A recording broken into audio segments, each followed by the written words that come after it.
নমস্কার বন্ধুরা, কৃষ্ণ ফুড ওয়ার্ল্ডে আপনাদের স্বাগত। আজ আবারও একটি নতুন ভিডিও নিয়ে চলে আসলাম। আজকে একটা বানাবো সুস্বাদু একটা ডেজার্ট আইটেম। চলুন তাহলে জেনে নিই এই ডেজার্ট আইটেমটা কী দিয়ে বানিয়েছি। আজকে বানিয়েছি দুধ কাস্টার্ড দিয়ে কাচের বল। চলুন তাহলে দেখে নিই এই কাচের বলটা আমি কীভাবে বানালাম।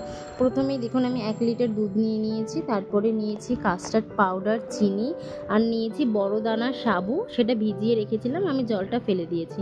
এই দিকে 1 লিটার দুধটা আমি একটা পাত্রের মধ্যে ঢেলে নিয়ে ভালো করে জাল করে নিয়েছি। এদিকে জালটা হোক, একটা বাটির মধ্যে আমি দুধটা কিছুটা নামিয়ে নিয়েছি একটু জাল করে। আর একটা থালার মধ্যে কিছুটা পরিমাণ সাবু নিয়ে নিয়েছি। নিয়ে ভালো করে হাতের সাহায্যে একটু চেপে চেপে আমি কিন্তু মেখে নিচ্ছি।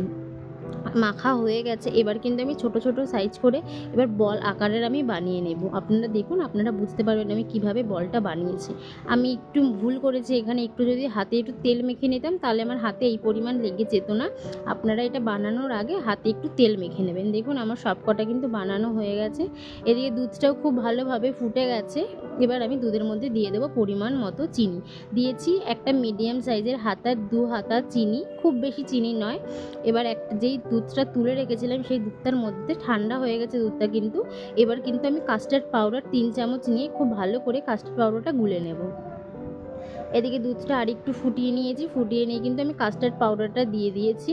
একটু দিয়ে এবার ভালো করে কিন্তু আমি নাড়াচাড়া করে নিচ্ছি।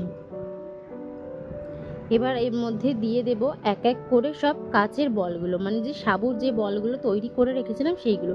সাবুর বলগুলো কিন্তু দিয়েই কিন্তু আপনি সবকটা একসাথে দিয়ে দেবেন তা কিন্তু করবেন না, তাহলে কিন্তু সব একসাথে গায়ে লেগে যাবে বা সব ছেড়ে যেতে পারে। আপনি একটা একটা করে দেবেন, একটা দুটো করে দিয়ে কিন্তু আগে একটু নেড়ে নেবেন, তারপরে আবার কিছুটা করে দেবেন। একবারে কিন্তু সব দিতে যাবেন না, তাহলে কিন্তু সাবুর বলগুলো লেগে যেতে পারে। দিয়ে কিন্তু আমি খুব ভালো করে নেড়ে টেড়ে নিলাম। এবার আমার না আরও কিছুটা কাস্টার্ড পাউডার দেওয়ার দরকার ছিল, আমি ভাবছিলাম কম হয়েছে, তার জন্য আরেকটু কিছুটা কাস্টার্ড পাউডার গুলে কিন্তু আমি দিয়ে দিয়েছি। দেখুন কালারটা কি অসাধারণ এসছে, খুব সুন্দর কিন্তু ফুটে গেছে।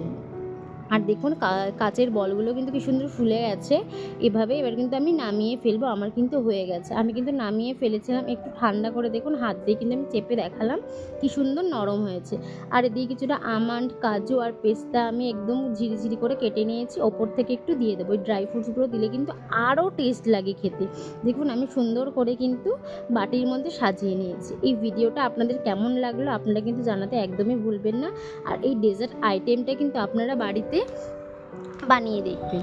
আর এটা কিন্তু একদম একটু ফ্রিজে একটু ঠান্ডা করে নেবেন, পুরো কিন্তু খেতে আইসক্রিমের মতো লাগবে। দেখুন আমি একটা পাত্রে আপনাদের জন্য কি সুন্দর করে সাজিয়ে নিয়েছি একটু দিয়ে, কি সুন্দর না লাগছে। আপনারা বাড়িতে একবার বানিয়ে দেখবেন। আর ভিডিওটা ভালো লাগলে লাইক কমেন্ট শেয়ার করতে একদম ভুলবেন না।